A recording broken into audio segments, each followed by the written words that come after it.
Hello, everybody. Welcome to the Straight Outta BS podcast. I'm your host, Jordan, as usual. We're doing really good on views. We're at 5.7K in views and then like over 1,000 hours of view time. So keep it up. Keep sharing the videos. Keep watching them. Make sure you're hitting the like button, all of that stuff. And I want to do a moment of silence real quick for the person still suffering with addictions, thoughts, anything like that. So on the count of three, I'm going to do a moment of silence. 1, 2, 3. Okay, thank you for that. And without further ado, I'd like to introduce my guest for the day. Go ahead and introduce yourself and where you went and what years. Hi, I'm Tara. I went to springcreeklodgeacademy all of 2005.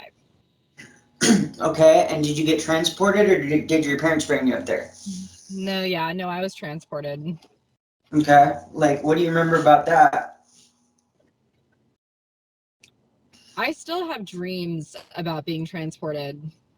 I was living with my dad at the time, and my dad was really abusive. My mom had moved out of state, so I was always supposed to live with her, and things were going really bad. So I had called her and said, I need you to come pick me up. Shit's really bad. And she said, I know you don't want to live out in New Mexico. And I said, yeah, but I'll take it right now. And she said, okay, I'll be there in 3 days. So I waited 3 days. Shit was really bad. I remember being woken up at like 3 a.m. My mom came in my bedroom and I was super confused. And she said, I want to introduce you to someone. And they kind of pushed my mom out of the room. And then this guy and this woman came in the room and they told me that I was going to go somewhere for a couple hours and that they were going to bring me back. And then they told me to get dressed really quick. I was in pajamas. They told me to leave my phone. And then I went to a car and I was going in the back. It was like a makeshift cop car, almost like I couldn't open the back door by myself. And then my mom started kissing me goodbye and saying, this is for the best. And I didn't talk to her or hear from anyone for 3 months. Okay, so they pretty much blindsided you. They pretty much 100%. Yeah. Did they? And then go ahead. No, go ahead. Finish what you're saying. Oh, I was gonna say, but I got passed off to a group of like 3 different people throughout being transported. Okay. Do you remember being handcuffed? Were you handcuffed? Did they handcuff you or anything like that? They threatened to handcuff me if I caused any problems. Okay. Okay. So. And what was the switching off? Go into that a little bit. Yeah, so we started driving and I noticed that we were getting outside of my town and I said, where the fuck are we going? At that point I felt like I was going crazy because I didn't know if these people just kidnapped me. Like, did my parents, I had no idea what was going on. So we started driving, we were in the middle of nowhere and they told me because I no longer knew where my surroundings probably were, that it was safe to tell me what was happening. And They told me that I was being sent to behavior correction school in Montana. They drove me from California to Las Vegas, and I got passed off to another group of people, escorted through the airport, waited in an airplane lobby, and I just remember sitting there, and there was a guy sitting across from me, and I was sobbing. And this guy said, "Are you okay?" And I said, "I don't know." And he said, "Where are you going?" And I said, "I don't know." And he said, "You don't know where you're going? Who are these people with you?" And I said, "I don't know." And so he started talking to me and they made him stop talking to me. And they moved me to another pair of seats and I got on the plane and they handed me these fucking bullshit letters from my family saying, oh, this will be a small sliver of your life and like, we love you and we can't tell you too much now, but this is for the best, blah, blah, blah, blah, blah. I don't even remember everything they said. We touched down, in Spokane, and then I was passed off to another group of people, and I asked if I could call someone, and they told me no. And then from there, we drove into Montana, and I got dropped off at the facility. Okay. Interesting to me that how they handled that situation with the just a regular person that was sitting asking you questions in the airport or whatnot. It's interesting how they handled that, you know? Yeah. I mean, if I found someone like that in the airport sobbing and didn't know the people that they were with and they looked underage and they didn't know where they were going, I would think that they were being trafficked. Like, Yeah, I or never kidnapped, reported. something, yeah, sold into Yeah. sex trafficking or something, yeah. Did you get the feeling like, how did it feel when you got kidnapped? Like, did you feel at any time like that they were like, did you like, because for a lot of women, and it feels like, you know, are they gonna like rape me or kill me? Like, did you feel like they might like Yeah. that was a possibility? Like, because you don't know these people, you know what I mean? So what was Yeah, going through your mind?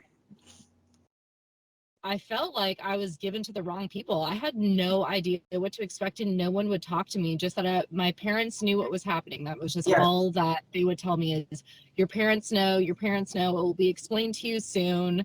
And I was like, okay, but can you fucking tell me? Yeah. And like, I was trying to get reassurances through these people, and they're like, they'll tell you more when you get to the campus. You know, they'll tell you more. They'll tell you more. No one would fucking tell me anything. So then, being passed off to so many different people, I started feeling like I was going crazy. Yeah. Like Yeah. something had gone awry. Like something bad was about to happen. That this wasn't supposed to be the way that it was. If it was what they were saying. Yeah. I was going through the deepest levels of trauma manifesting in that moment. Do you still, well, you said you still have dreams about that, but do you still suffer from like you think you got like PTSD or something now from that? Like Oh, I specific? have been, yeah, I've been diagnosed with PTSD. Oh, okay. Okay, when you got to the facility, do you remember them buddying you up with anybody? Do you remember them going over rules with you, handing you a rule manual, anything like that? I remember getting there and a woman told me to go change all my clothes and get naked and jump up and down and take a shower. Kind of like basically one step short of a squat and cough. Yeah, yeah. And I got handed a basket and got told I would be told the rules when I got into my bunk. I still had no idea what the fuck was going on.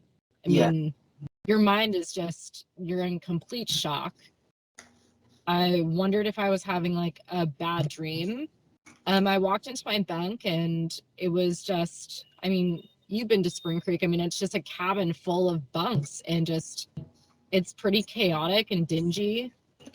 I got handed my basket of my uniforms and basically my only possessions, and got introduced to my buddy, and they actually put me on run risk and suicide risk. So they gave me flip-flops and they gave me like some bright neon green bracelet when I got there. Do you know why they put you on that instant suicide watch and run risk? Was it because you had just gotten there? Or did they tell you? I think because I was unresponsive. Like I was just crying, and I had like a complete muted response. I really wouldn't talk to anyone. I was just super isolated and secluded. I wouldn't eat my first couple of days. Okay, So that's probably part of it too. Yeah. yeah. Okay. What? How long after you got there did it take for for you to like actually for everything to sink in and for you to actually realize like the gravity of the situation? Like, not that you fully understood the program, but like Sure. to a point like where you're This like, is oh my shit. new life. Yeah, Yeah. yeah, yeah. I would say like a good week. Okay. Yeah, I would say like a good week. I kind of went into like a delusion of thinking this was like a scare tactic, and like maybe they were coming to get me in like a few days, like because I couldn't understand why I was being sent there. I was very confused, and I was hearing a lot of, you know, in my family, all these girls had these like wild stories, and I was like, did they grab the wrong fucking kid? Like, Yeah. I was like, I'm pretty like, I don't know. I mean, I was a sass mouth 16-year-old, you know what I mean? But like, and no offense to anyone for why they were there, none of us belonged there, but I wasn't doing drugs, I wasn't in crime, I wasn't doing anything to put myself or others at risk. So I was really confused, other than like a bad attitude, how I ended up here. I was like, maybe they're just doing this to scare me. Then the letters came, that commitment letter came in. And Yeah. I was like, I think that was when it was like, oh, fuck. Yeah. This is real. Yeah. Did they have you asked your parents like why they sent you there? Like, do you know now like specifically why they sent you there yet? No? I mean, I know. Okay. Well, yes. So my mom's actually the one who pulled me from SCLA. Like, she came for like PC1 and asked to see the facility, and they wouldn't let her, and she started getting really suspicious. She saw the shape I was in. I was super underweight. I was completely quiet. And my mom was like, why aren't you hugging me? Why aren't you happy to see me? And I was like, fuck you. You fucking sent me here to this shithole. I'm not excited to see you at all. So my mom started asking questions and they pulled me. I had PC1 with my dad too, but he didn't want a kid, you know, and I was living with him. He was more concerned with dating and stuff. So my mom lets me talk to her and ask her questions. And she said, you know, when basically my dad funded it, but my mom was under the impression that it was like I was going to go hiking and I was going to go horseback riding and feed the deer, and that this was like therapeutic because she didn't have the means to raise me. My dad didn't want to basically raise me. So that was like their middleman. Yeah. My mom, you know, and I have talked and I forgive her, and she lets me talk whenever I want to talk about it. But when I tried to talk to my dad about it, my dad stopped talking to me for almost 2 years Okay. when I tried to bring it up. Are you guys talking now? Ish. I mean, like enough to be kind. All right. All right. But like when I turned 30, I told my dad that I wanted to get some shit off my chest that was bothering me, and I wanted to talk about what happened. I said, you know, I really want to move forward. Like, this really fucked me up. And like, you've never said anything about it.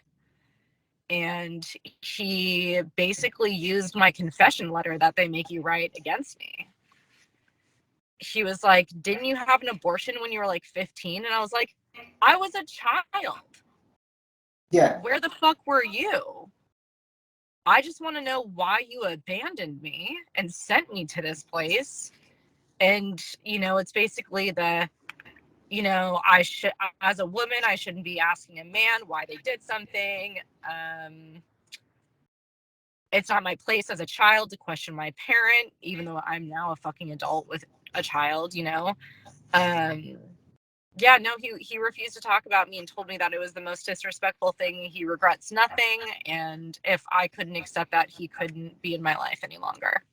Well, that's fucked up. And well, then that's his loss for you not to be in his life. But I'm sorry to hear that that's the case. But so let's go back to when. So it took about a week for for everything to sink in. Do you remember like? Did you follow the rules there? Like, were you a rebel? Because for me, I mean, I was a rebel the first year I was there till I got turned Oh, Jamaica and all that. But like, what were you like? How were you? no, I would say like the first couple of months, probably the first month I was pretty straight because I was hoping that if they saw my good behavior, they would fucking let me out. Like I was testing it, you know? It wasn't until I got my phone call that I was like, fuck this. And that was about 30 days in or 60 days, or do you remember how long it was? No, I think mine was longer than 2 months. Okay. Like how I think long? it was, I think it might have been 60, it might have been at the 60-day mark. Okay. Yeah, it was fucking rough. Do you remember much about your first phone call? Like, No, I actually have tried to work on that in therapy a lot and I don't remember it. okay. Okay. Nothing wrong with that. Let's see.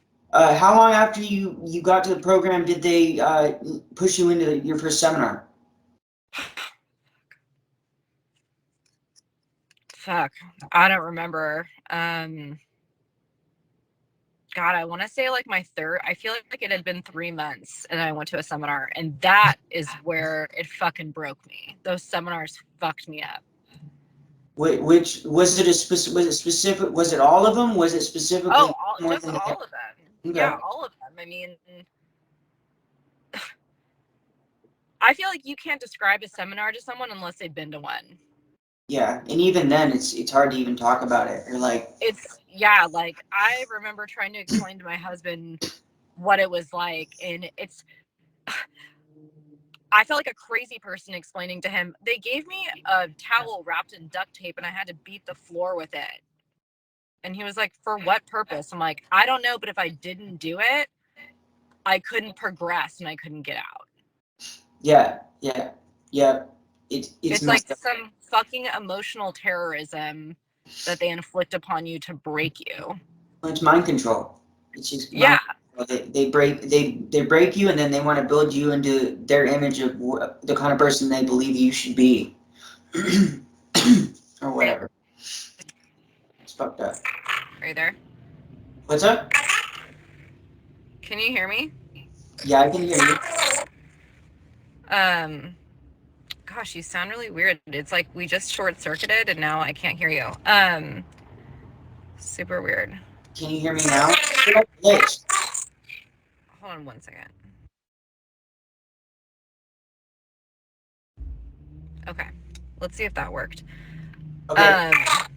I remember going through the seminar, and my mom was going through the seminars at the same time. Hello? And she started speaking fucking program talk in all of her letters, and at one point I told her to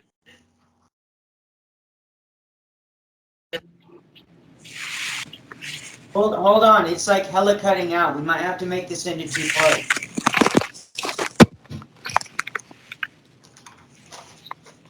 Hello? Are you there? Yeah, I'm here, but it's like cutting out hella. Okay, there we go. So you were saying how your mom had called you, right? You're on the phone with your mom? Or no, the commitment letter, or where? Oh, no, it was after a seminar, and she started talking a lot of parent program talk, and so I told her to stop writing me. Yeah. I didn't want to hear it anymore. I told her that I didn't recognize who she was, and I don't know, I just started shutting down at that point. Okay. And did you ever spend any time in intervention or study hall? Yeah, a couple of times. Okay, describe, what was your experience of? I didn't spend as much time. Well, I spent a lot of time in study hall, usually for acting out in class, but intervention only went one time, and it was after a really bad meeting with like our what people called who you had to talk to for your phone calls in the office. Family representative? A fucking family rep. I was like so mad with her that I was fucking crying to the point I was hyperventilating, and they put me in intervention for an hour in this small video game looking chair that just rocked, and someone just fucking stared at me and watched me, and if I tried talking to them or asking anything, they didn't fucking say anything to me. They just wrote notes about me until finally someone, I think, radioed and asked if I could be let back out. So it was pretty short-lived, but I mean, I've heard horror stories, and I've actually in upper level sat in and seen people in intervention too, so shit sucks. Yeah. Did you did you did you get through all your seminars the first time? Yeah, no, I did get through all my seminars the first time. I almost didn't make it through one of them. Some upper level told me that the work I put in wasn't good enough, but they still let me through. Okay. And did you get onto the team? Did you get onto upper level? Yeah, I went on to upper levels. I didn't work any of the seminars, though. Okay. What level did you get to before you got pulled? I think I was level 5. Okay, same here. Do you remember the Trail of Lights ceremony? Oh, yeah. Yeah, Okay. I remember that. Okay. I only ask because some people don't remember it, or it was before their time or whatnot. So interesting to know it went that far back. That's when had just like done like a few days of blindfolded wilderness, right? Well, and then they do the crowd surf thing. Yeah, the crowd surf thing. Yeah. Yeah. I participated in that. Yeah. Did you go on did you go on wilderness at all? No, I didn't do wilderness. I know it was really hard, but part of me also wishes I would have. But yeah. Yeah. It was I went on it. It was crazy. It was intense. But I'm kind of glad that I did it, and it got you a break from the facility, so it was kind of that's where I was coming from. Like, not to take away from what a horrible experience it probably was. It's just being surrounded by fucking 50 people all the time, sleeping with the lights on. Like, sleeping in the dark sounded a little nice. yeah. Yeah. It was hella creepy in the woods though, because there was a lot of points where you had to like camp like a certain distance away from everybody, and like towards the end we had to be like fucking a half mile or so like apart. So fucking it was really scary being out in the woods like Okay, yeah, that's like terrifying. Sure. yeah, it was terrifying, but yeah, I overcame it, so it's all good. But what do you think the hardest part overall of being there was for you? Honestly, probably transitioning into knowing that you're there and understanding the rules and how everything works. I mean, I didn't get read a rule book. I kind of just got dropped into the middle of everything and was trying to grapple and come to terms with what the fuck was happening. Yeah. I mean, I would say like the first month it took a piece of me, like I feel like that's where all the trauma really happens. I mean, you end up acclimating, and you fucking hate it, but you find ways to survive a little bit more. But like that first month, I had such vivid dreams every night of like nightmares. And like I've talked to other people who have gone too, where it's like you really do think that you're trying to get your way out, or I mean, they're just unlike any other dreams I've ever had in my life. Your mind's just totally grappling with trying to understand what the fuck is happening to you. Did you ever have dreams of like when you were back at home in the program? Yeah. I used to have those all the time. Yeah. And then I'd wake up to 30 seconds to have your feet on the ground and your Yeah. family. I was like, motherfuck, this shit again. Yeah. Or I mean, I would wake up in the middle of the night to other girls screaming in their sleep. I had a bunkie who would scream and tell her parents in her sleep that she was gonna fucking kill them, like at like 2 a.m. Wow. And also I was in charity, so I think in the exact bunk where someone took their life. So I mean, there's just like a lot of fucking horrible energy in there, and I feel like you never really rested when you were there. Yeah. Especially being a girl there, like when we would shower in the mornings and then have to run outside for like fitness in the morning, like I remember the ends of my hair almost snapping off because they were frozen because my hair was wet and having to be run outside in the cold. I remember getting pneumonia and I wasn't allowed to tell my fucking parents about it.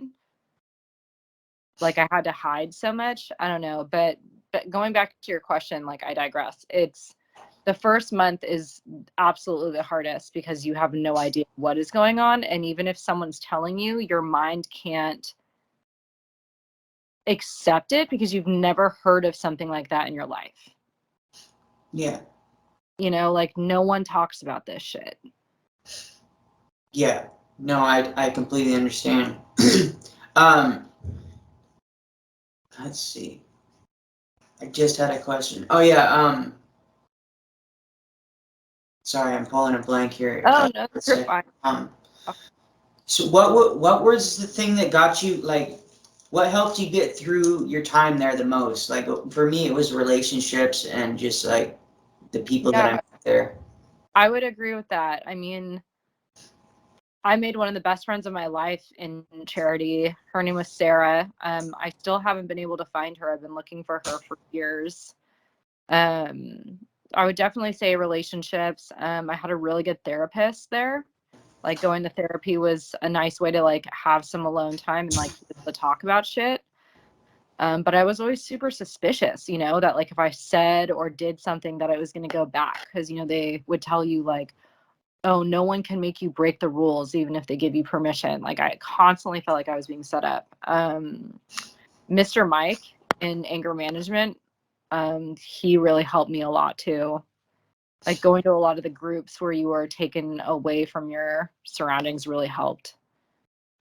I forgot about anger management group, and they had an adoption group too when I was there. Adoption group, yeah. Anger management was like something I got to look forward to, you know.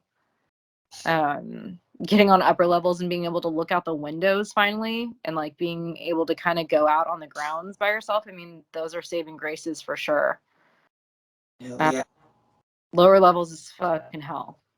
Yeah, it is for sure. Do you remember, did they have you go out on the gravel pit and do exercises? They didn't really do that as much when I was there, but I have heard of them doing that to some people. No, they didn't do that with me. No, I don't think any of us did that. It was mostly having to run outside in below 30-degree weather with wet hair, which was just fucking barbaric, but yeah. Okay. Do you, what about runners? Do you remember them saying anything like what goes on in the woods stays in the woods, or like, do you remember any runners? What do you? Yeah. We had a few runners. I remember 2 kids ran and they actually got to, I think, a river, and one of them got hypothermia and he was in the hospital, and it kind of leaked back to the facility. 2 guys. Yeah, it was terrifying. I mean, and then you had girls in our bunks who were trying to make themselves sick just so they could get off facility to get to like a hospital. Or I remember some fucking girl in my cabin sniffed the laundry detergent. Oh yeah. People did everything. And then I remember like my first couple of nights there, I was like constantly throwing up for my nerves. And I remember, I will never fucking forget this girl who said, you know, if you get sick enough, you may be able to get off campus and call somebody. And I was like, fuck, let's stay sick. I'm like, you'll do anything. You're fucking desperate, you know? Yeah. Do you, let's see. Do you remember them? Oh yeah. Did you ever see any staff being inappropriate with the females? Since you're on the female side, I've asked a few females about this, but did you ever witness like any staff members or anything like that doing anything inappropriate to the students, or like grooming or anything like that? I mean, in retrospect, probably. I heard a lot of stories that would get kind of passed around the cabins, especially with the Chafin brothers. Yeah. I never witnessed anything directly, but I heard about a lot about it while I was there. I remember Chafin would come into our bunks and like wake us up in the middle of the night. I always thought it was really odd because it's a bunch of girls not dressed, you know, appropriately. But I never saw anything really happen. Okay. I definitely see where the boundaries would get pushed. There was a facility staff member who was also another Mike, who let us get away with a lot. And I feel like because we flirted and charmed our way, that we were given special treatment.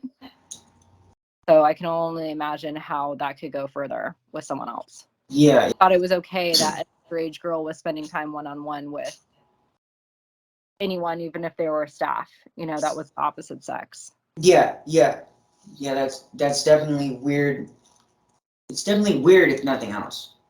Yeah, there was a lot of stuff in the year that I was there that went down that we weren't allowed to talk about. I remember we were threatened one time. I think a staff member killed himself, and we weren't allowed to mention it to our parents. And if we did, we were going to drop all levels. I remember a couple streakers, couple runners. We weren't allowed to talk about anything like that. My parents didn't know that the girl before me had taken her life. None of that was allowed to be discussed. Yeah. Fucked up, you know? It's messed up. It's all part of the mind control. Do you remember them? Did they put you on a lot of medications, or Yeah. a lot of people they try and dose you up?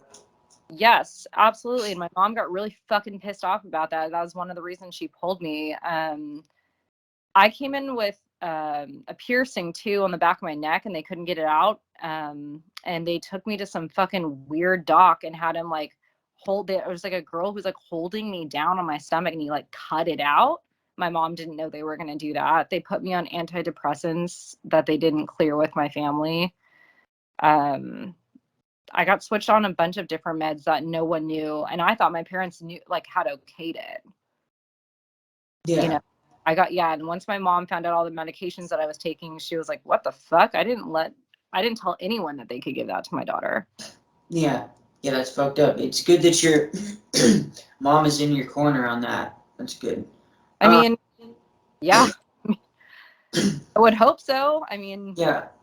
but I know, like, my dad, won't fucking talk about this shit. It's probably really hard, but yeah, I'm grateful for that for sure. Yeah, for sure. Let's see.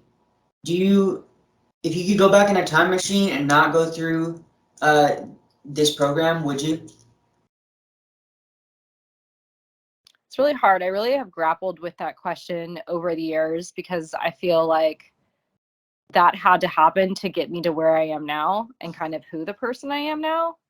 I mean, I never want anyone to go through what anyone has gone through going through any of these programs. It's fucking terrible. I'm ambivalent because I wish it had never happened. Like, I hate the trauma, and I hate how many people I see and how many people it's affected and how many people have made fucking money doing this to people. I am grateful for the wisdom and the survival that I carry because I can help other people. It makes me emotional because I don't wish that I went through that, but there's a lot that I took from it that I don't think I would have necessarily learned or been able to accumulate for myself had I not been through that, if that makes sense. Yeah, that makes total sense. Let's see. What did you think about focus? Like, do you remember the fucking lipo process in focus? Oh yeah. I tell people that story all the time. They think it's insane. Having to look people in the eye and tell them that they're gonna die. Yeah. That one fucks with me a lot. Like, did that one fuck with you a lot too? Oh yeah. It fucked with me because there were people that I had thought I was so close to in the program who looked me in the face and told me to die. Yeah. Like, you die. Yeah. It really fucked with my trust with people. And I feel like I hurt a lot of people too. And being forced to be in that situation, I never understood the reason behind that exercise. Like, there were some exercises that I could reason with, but I never fucking figured that one out. Yeah. I don't really I mean, that puts you into such a deep state of mental survival. I mean, do you feel like you've been in situations before when you're in a room and you're like, if I had to tell like 3 people who are going to live and the rest to die, who would it be? Because I've fucking done that. Yeah. Because of that exercise. Yeah. It's like I feel like they might have done it to like normalize fucking death. Or like fucking But like some weird fucking shit. With that, like, Yeah, I don't know. I'm not I don't know why they did it either, but I'm trying to think outside the box. Like, maybe they did it for some weird fucked off shit like that. Like, trying to be like, oh, you're gonna witness death throughout your life, so you have to, conquer it now, or some stupid shit like that. Like, I just feel like they had already put us through so much fucking trauma that doing that on top of it was just almost sadistic to me. I really have done so much reflection on why certain things are done. Like, I remember driving by in that fucking bus and seeing the sign on the side of the building that said, like, change can't happen when you're comfortable. And I resented that saying forever. Like, I hated it. And you hear it in addiction programs and you hear all this shit and I understand it. But because I saw it when I was there and that was the tool that they used, I'm repulsed by that saying, But I understand why that quote makes sense now, but the shipwreck die category exercise has never been something I could reflect on and make sense of. they actually, when I was in when I was in rehab, I got 20 months and counting on just marijuana. But Congratulations. so well, I'm on methadone too, full disclosure, but I'm working to get off that too. But Yeah. I'm doing a lot better than I was doing. I was injecting and I was doing a lot of things. So I went to rehab this most recent time, and they were trying to pull that exact process on me. They had like tinkered with it a little bit, but they literally started off that process, and I was like, nope, I know what this is. I'm fucking out of here. I literally just walked out of the room. I'm like, you're not gonna do this to me again. And then you're like, oh no, it's not. And I'm like, no, you don't fucking understand. I was forced to do that shit against my will. It's like, I don't give a fuck how much you've tinkered it. I don't want nothing to do with that fucking process at all. And everybody's looking at me like I'm crazy, and I'm just like, man, fuck you. It's a trauma response. Yeah. You know, that shows how deeply rooted that trauma is, you know, and it sucks because I think that those tools really do work for those people who really want it and are willing, but it was forced upon us. Yeah. You know, and because of that, you will always have like that visceral response that you had, you know, and I've had that with situations in my life too. And people are like, hold on, like this is to help you. I'm like, I don't fucking care. I was helped against my will for a really long time, you know, and we resist against that. I mean, I get that 100%. Yeah. What was your stretch? Mine was Ricky Martin, Live La Vida Loca. Oh my God. I was a butterfly. I fucking forget what song that was. How I don't even know. I'm not even sure if the butterfly had like an actual specific song. I think it might have just had like musical, like background, like. But I had never been more embarrassed in my fucking life. Like those seminars, and like I know it's to break you so that you'll like learn not to be comfortable anymore, but I feel like I resist things even more now like that in my life because of that situation. Yeah, I'm not really good with like for a short while after I got out of the program, I had like a confidence boost and whatnot. Sure. Obviously, before I got into hard drugs and whatnot, like I felt the high a little bit, but like it's really short lived. I feel like, but then like nowadays, it's like I won't even like I write music and I produce beats and like all this stuff, but it's like I feel like if I was like ever to go on tour and like perform my shit live, like I feel like I'd run off the stage type. Yeah. Like I'm just like I'm terrified of that type of shit. Like oh my God, yes, no, I feel the same way because you were forced to do it against your fucking will. You know what I mean? You didn't get to learn that confidence organically. You were performing to survive. You know what I mean? You were trying to get through this fucking seminar because at the end of the day, all you want is to make it through so that you can move on to your next level. I mean, no one is in that seminar actually being like, this is so fucking great for me. You know what I mean? yeah. Remember that there was a story getting passed around, and it's vulgar, but they're like, you guys have it so lucky, you guys only have to perform like this. Like one of the seminar people got super pissed at us and they made us all pretend like we were shitting in buckets in front of the opposite sex together as the upper levels to break their comfortability. And I was like, this shit is fucked up. I will never forget that story. Yeah. I'm with you. Like now when I'm forced to do things like I'm sober and when I have to speak in group, like I fucking get terrified. Like I don't want to.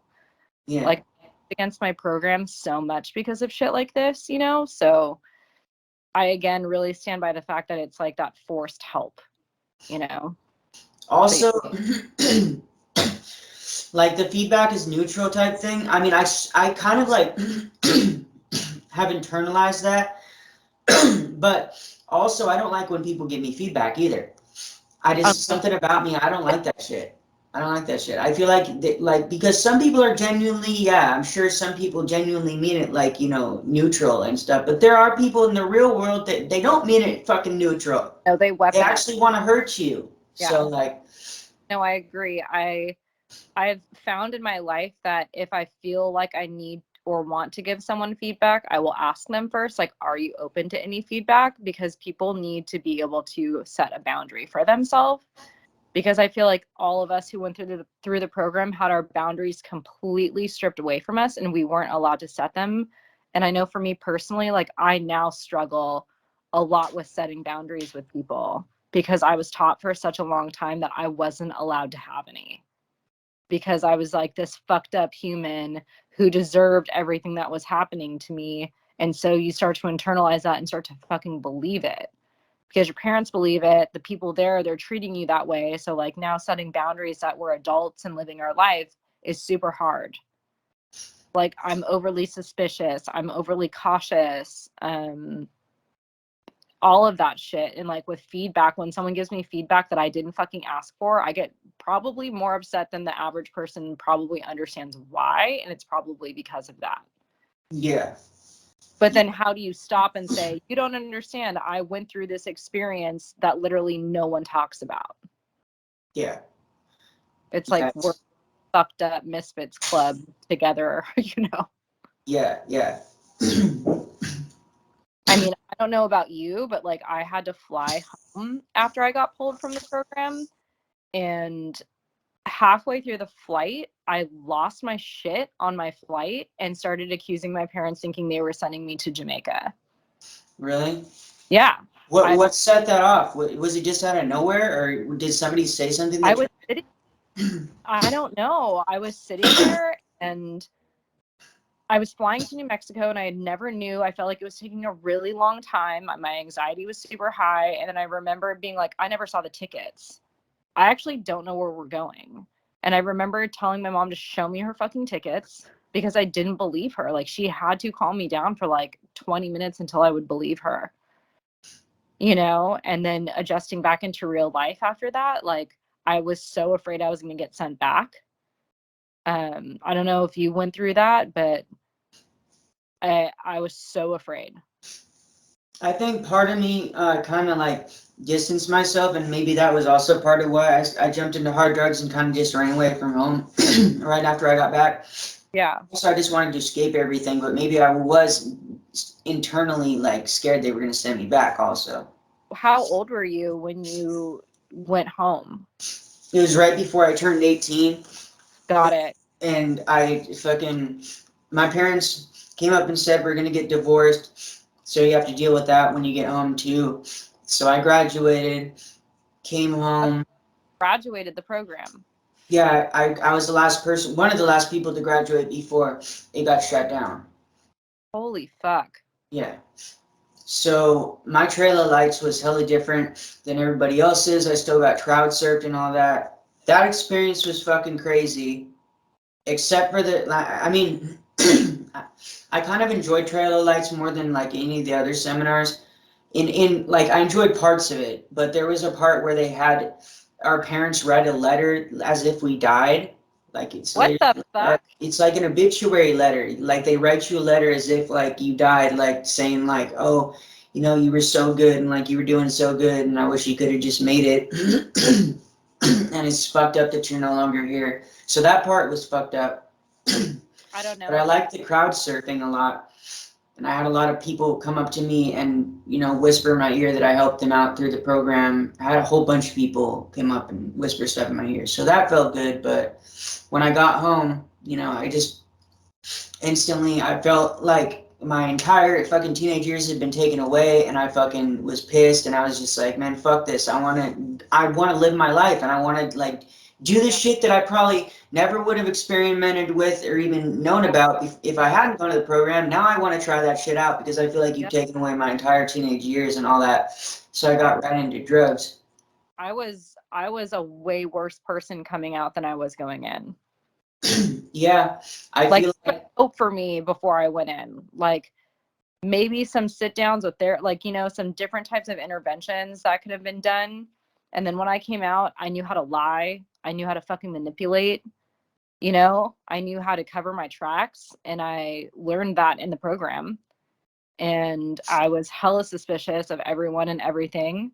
And then I started doing a bunch of shit I wasn't doing before I got in because I was like, fuck it. If I got taken away for that, like I'm going to live now. You know, I feel like I totally rebelled after the program. I mean, same with seeing all these girls who had kids right after the program. It's probably also their way of not getting sent back, you know?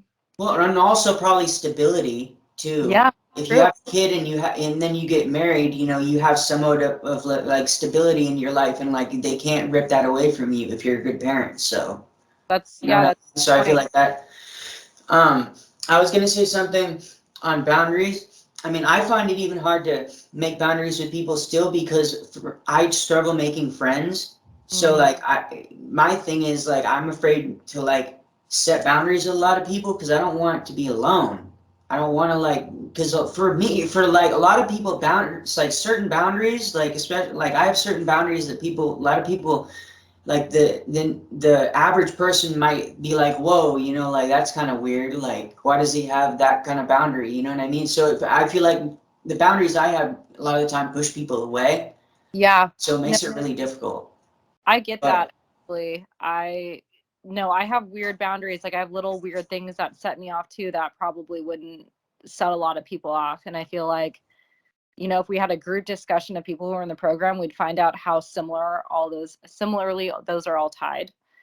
No, I get that. And I feel like I let people cross my boundaries a lot too for fear of not being accepted because like you said, otherwise if you don't, it's really alone. You feel really alone. I feel like I have allowed people to be in a position in my life to not respect my boundaries. And then I also live with the fear that if I set them, that I will push people away. So I'm working on that with a trauma therapist right now. And I've recently learned that that is also a trauma response tied to what we've been through. yeah, I want Like, to ask you, when you got pulled, well, walk us through that, like getting pulled. Did they tell you that you were going to be pulled? Like, did you find out the day of? Like, how did that go? The whole thing. yeah, that was pretty crazy. I mean, it happened really fast. So it was like I told you, it was PC1. My mom came to visit. I remember we were standing, it was that fucking thing where you like walk in the room and your parents are in a circle, their eyes are closed, and you're not allowed to touch them until Yeah. you can touch them, which is fucked up. So you were at PC1, right? Yeah. Yeah, I know exactly. Yeah, they were across the room in mine. They had Yeah. parents on one side of the room and they had the kids on the other side of the room, and we were both blindfolded and you couldn't. Okay, I could see mine. I wasn't blindfolded, but they had their eyes closed. Okay. And one kid ran up and hugged his mom and they kicked him out. Yeah. And then so my mom opened her eyes and went to hug me and I took a step back. Yeah. And I was like, I felt like I was being set up. I don't know. I was super suspicious. And my mom was like, come here, come here, come here. And I was like, finally, you know, acquiesced and gave in and hugged her. But then my mom started asking questions, you know, when we had time to talk, and, you know, he sat through the fucking seminar and stuff. And then when they would separate us, my mom told me she was asking where they were taking us and they wouldn't tell my mom. And my mom was getting really fucking pissed. So she started kind of connecting dots and she didn't like it. She didn't like that she couldn't see me or know where I was or anything like that. And she was picking up on stuff. And I think I told you, like, I was severely underweight. Like, I just didn't look good. And so were you not eating? Like I had a really hard time eating. I was so stressed. I didn't have periods in the program. My body was so stressed. Like, I was just in complete survival mode the whole time I was there. I mean, there were times that I would eat, but like for a lot, it would take a lot of effort. So yeah, I remember it moved really fast. I found out later kind of everything that happened because I mean, I'm in the background going back to my bunk and things like that. My mom made a comment about the food being terrible, and I was like, they're fucking serving the good food right now. Are you kidding me? This is like really good compared to what we normally get. So my mom started demanding stuff, and then she said she wanted to take me home that day, and it was a custody battle because I guess they had like more custody of me than my parents did because of how much they sign over their rights.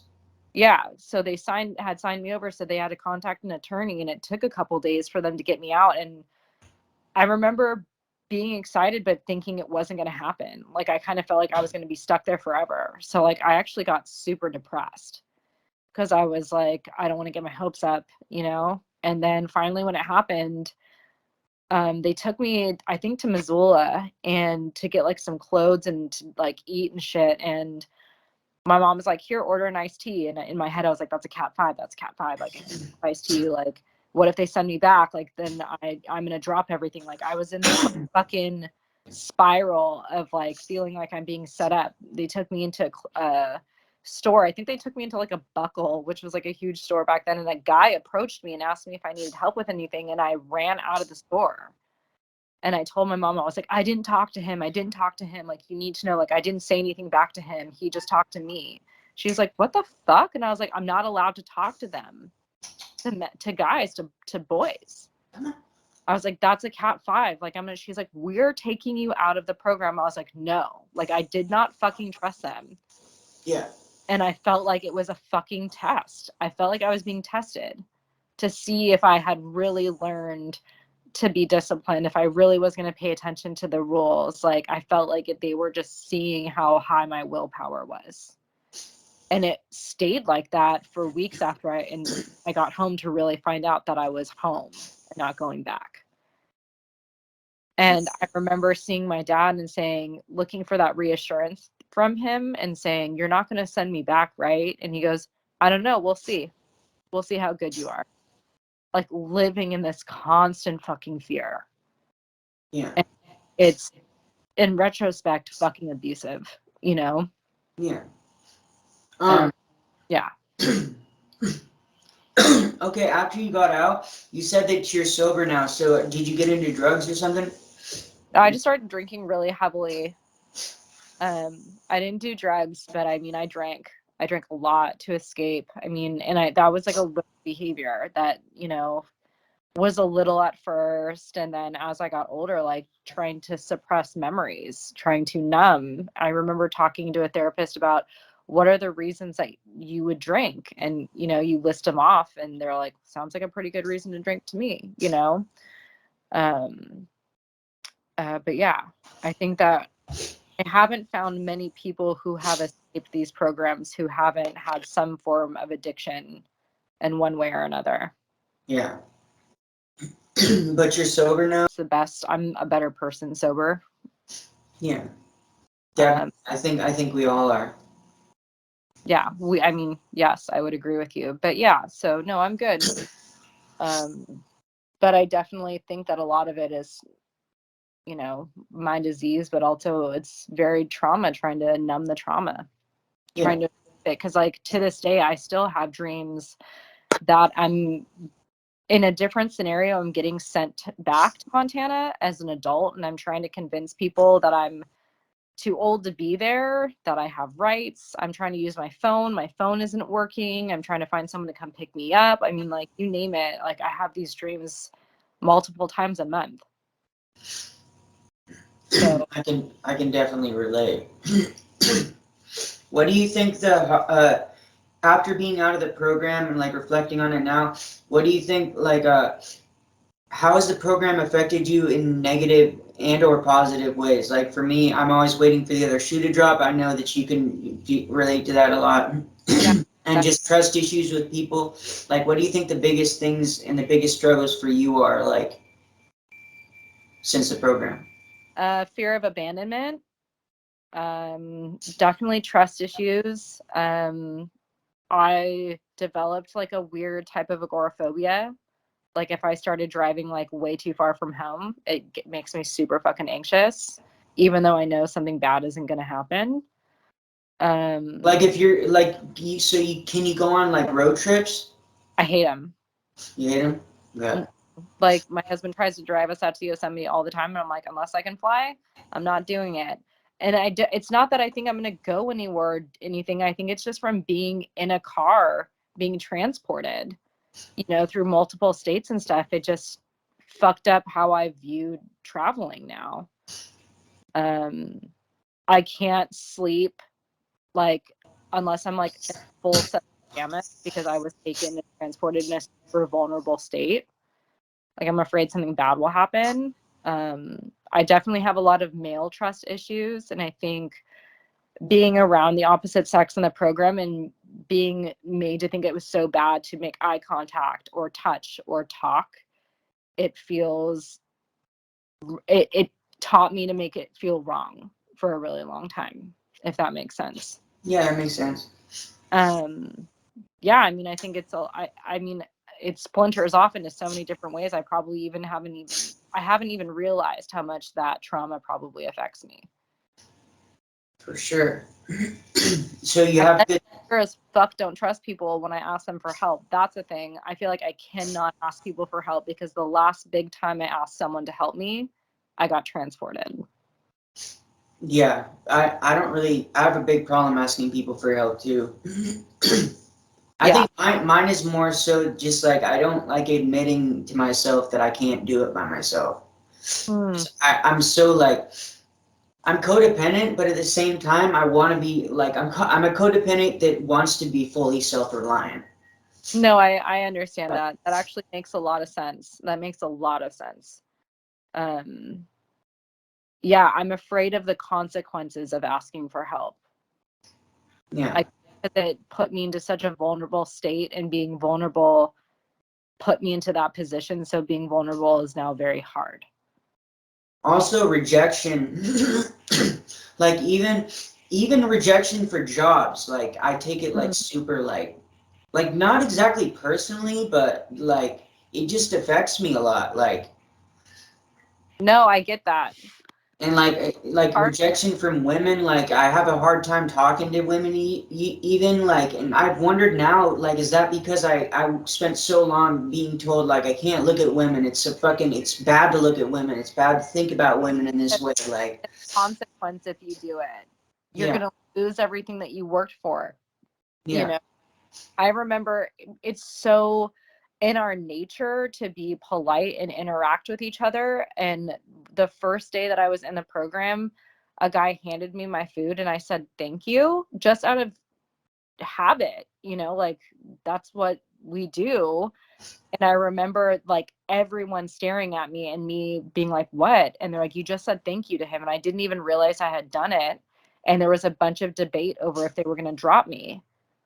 And they didn't, but I was like, okay, so now I'm going to constantly live in this fear. Yeah.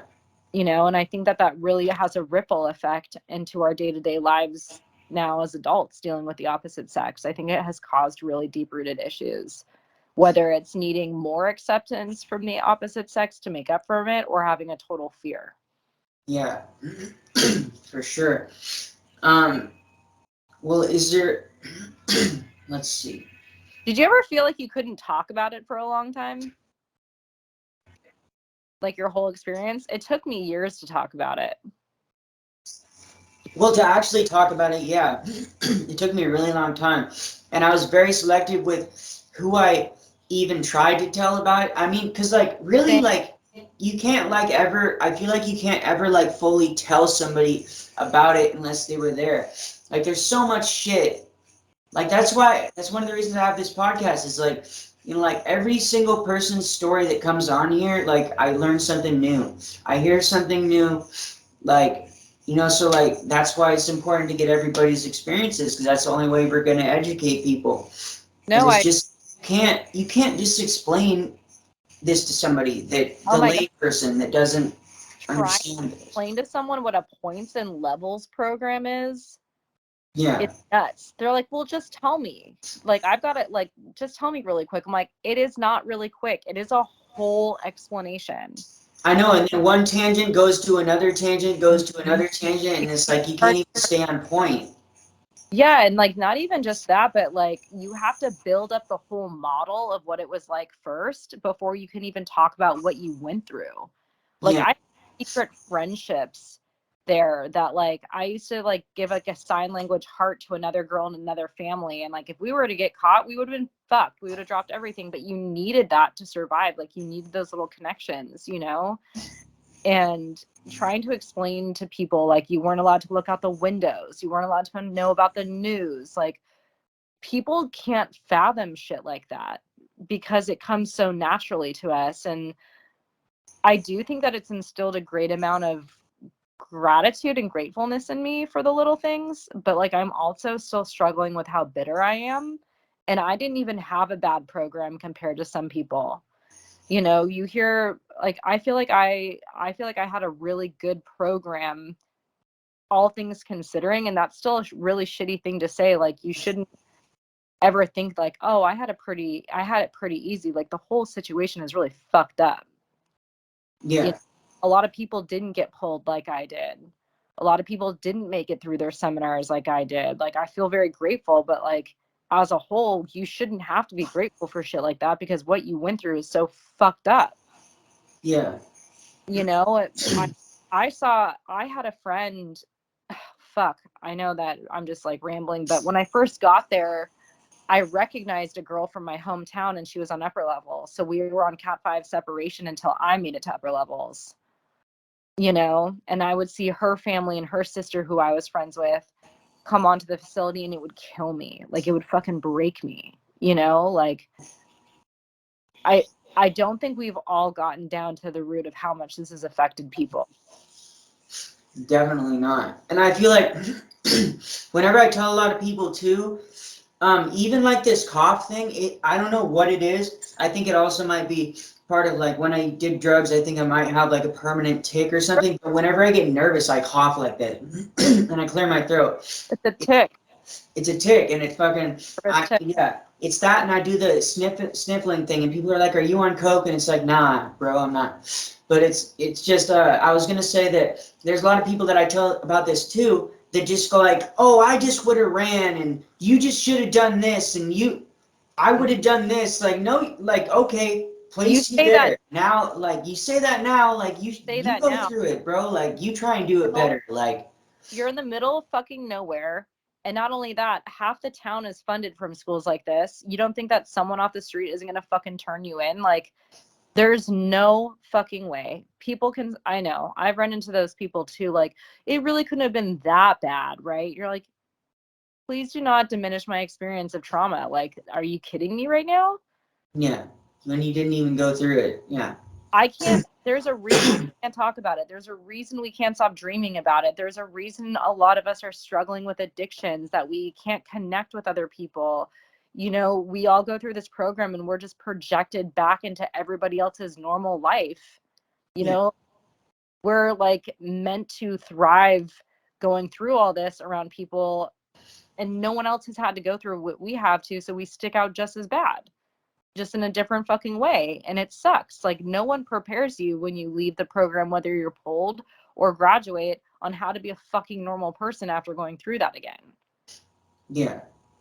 And I feel like I've walked around like a leper for a lot of my life, thinking there was something wrong with me, because that place just like fucked up a part of my brain that I've never really been able to kind of snap back into place, you know? So it's really good that you're doing this podcast, because, you know, we have to find a community in what we've been through. And I felt really alone for a long time. I couldn't find my friends. I still can't find my best friend, Sarah, from that program. People don't fucking understand it. And I feel like I live with this pain that like I can't relate to with people a lot. And you would think like almost 20 years later that you would like get over it, right? But we're still all searching for each other, and it's fucking hard. Yeah. People, I've even had a fucking couple therapists when I've told them about my whole life story and done that whole spiel, like, you know, where essentially when you're with a new therapist or whatnot, you tell them your life story and they get to know you and whatnot. And like, I've had a few therapists and whatnot, and even psychiatrists be like, damn, like, you've been through a lot. Like, even surprise them, and it's like, well, you can't fucking help me, obviously, because you're fucking surprised about what the fuck I've been through. Like, my trauma therapist had no idea these programs existed. They hadn't heard of them. You know, it's a totally different type of child trauma that they're not used to dealing with. Yeah. There needs to be, I think I've said this like at least once before, but I think that there needs to be like I've kind of wanted to be a psychologist, like there needs to be like psychologists that have been in this shit, like this shit that are like for the people, you know, like. I've wanted to work with like teens, just to be like, I've fucking been there, you know. You got to be able to level with people in a way that is experience based and not textbook based, you know. And I feel like people like us and other people who come forward as survivors from this program have a lot to offer those people. We just don't necessarily know how to channel that yet, you know, but it's podcasts like this. Like I looked for, you know, W.W.A.S.P survivor groups. I think there's one website. It doesn't really give you much. There's not a real way to connect with people. And I feel like we need that. Yeah. It's fucking hard, man. Like, I don't know. I still struggle with it, and it's been almost 20 years because I think it's because I've just now really started talking about it. Yeah, because we try and at least I tried to numb it for so long. Same. And I didn't even realize that that's what I was trying to numb for so long, because you're just like so happy to be out that I think that like I've tried to convince myself like, oh, it wasn't that big of a deal. Like people go to boarding schools all the time, but they don't realize like these are not really boarding schools, you know? So I think, you know, as much as Paris Hilton really fucking annoys me, I am glad that she's using her experience to help people come out and talk about shit like this, because it needs to come to light finally. Yeah, she kind of blew the lid off of it, so there's that. Yeah, I mean, and she went through a really fucked up program. Yeah. Like, my fucking empathy, my heart goes out to her for sure. You know, it just shows you that no amount of wealth and all that will spare you from the type of trauma and evil that there is in this world. Like the fucking Chafin people and, oh God, what's that other fucking guy at the very top? I don't know. Fuck him. I don't know. But now they're doing it again now with conservatorships and shit like that. That's like in the new form of fucking. I was just thinking about this the other day. Like conservatorships are literally the new form of boarding schools. It's like a new fucking like. Going off that, did you ever see the documentary that they did, like Who's Watching the Kids? Oh yeah, I've seen that. I was in the program with those girls. Oh, so was I. I was in there with Paulina. Okay, so you were there at the same time. Well, I don't know. Paulina was there for a long time, and like Kelly and so many of those fucking people. And I was like, are you kidding me right now? I was like, I felt like they were fucking traitors. I was so pissed. I found that documentary and I was like getting ready to show my husband. I was like, finally, they're gonna talk about what actually fucking happened. And I was like, no, we're so much better because we went through this. And I was like, what? You are still so fucking brainwashed. You are still living in so much fear. I really wish I could get a hold of Pauline. Like, I really wish I could get a hold of Pauline or somebody like that was in that video, just to ask them how, like, questions like, you know, how long after you graduated did they have you do that interview? Like, did you get paid to do that interview? Like, was there incentive for it? Like, did they tell you what to say? Like, I think it's honestly such a fear and trauma response that if they didn't act like that, like just for me, like I was so afraid that everything was a test, you know? I felt like I was being tested constantly. So maybe it comes from that. I don't fucking know. Maybe there are people who are really trying to make the best of it and saying we were so bad that, you know, we deserved this treatment. Fuck that. Yeah. I don't agree with that. I remember finding a documentary a few years ago, I think it was 10 years ago on Google, where people had brought fake cameras in and filmed Tranquility Bay and SLCA, and it kept getting taken off of Google, and I've never found it again. Or are you talking about Locked in Paradise, or which one are you talking about? No, it was like undercover journalists that went in with like their own little hidden cameras. It wasn't Locked in Paradise. It was a Google documentary. Like someone just kept uploading it.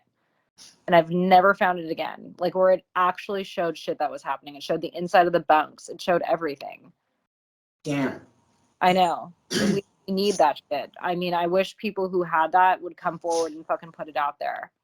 I know there's not even that many pictures. Like the amount of energy they have put into trying to like cover up the shit that's getting out about these schools. I mean, you look up Spring Creek Lodge Academy, unless you use the Wayback Machine, you can't even see their actual website, which is actually a good idea. I should use the Wayback Machine to look at how their website used to look and show people.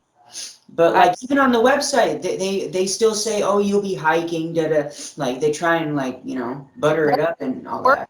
Were there lawsuits also? I feel like there were lawsuits that people were going in on Oh yeah, there's tons of lawsuits at Spring Creek Lodge.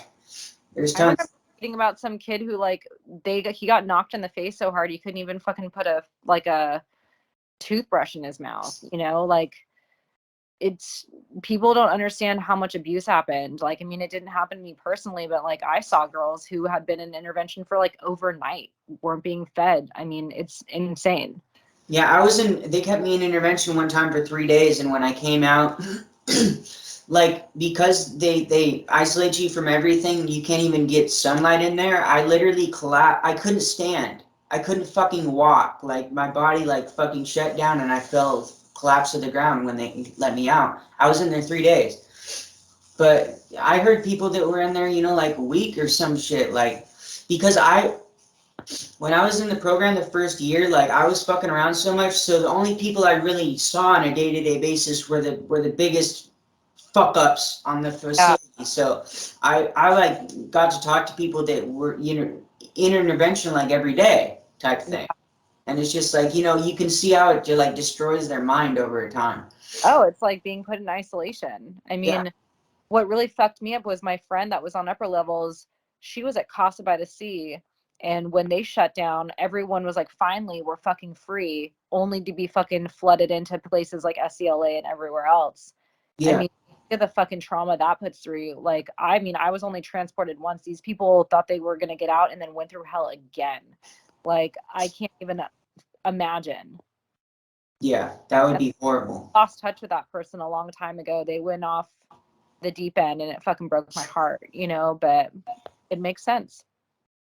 For sure. What is Sarah's last name in case she's watching this video? Or I hope I find her. Sarah Mace. I missed you so much. You were my best friend in the program. You got me fucking through everything. Oh, I'm crying just thinking about you. Yeah. Okay, so if you're out there, reach out to Tara. She'd love to hear from you. Yeah.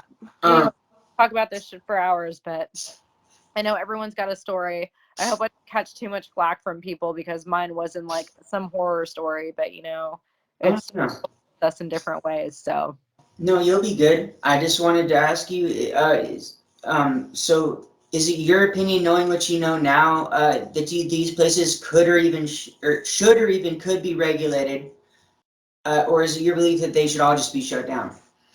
Oh, I think they all should be shut down. Okay. I mean, unless there is like an understanding between child and parent that they think this is the best option for them and it's discussed and that there's tools put into place to allow them to go through that, then other than that, no. Okay. And I don't think places like this should exist. There's too many loopholes. People aren't regulating it. People aren't fucking watching over it. Too much fucking shit happens. No fucking way. Yep, and then if there's too many loopholes in one state, they just go to another state like Montana where there's less loopholes. I wanted to let people know also that when you send your kids to these programs, you're signing away your rights. You're literally signing away all your rights. Because you brought up a good point earlier. Like, for real, if anybody's out. Yeah, because they have like 75% custody or something when you sign that fucking paper. So they have the majority.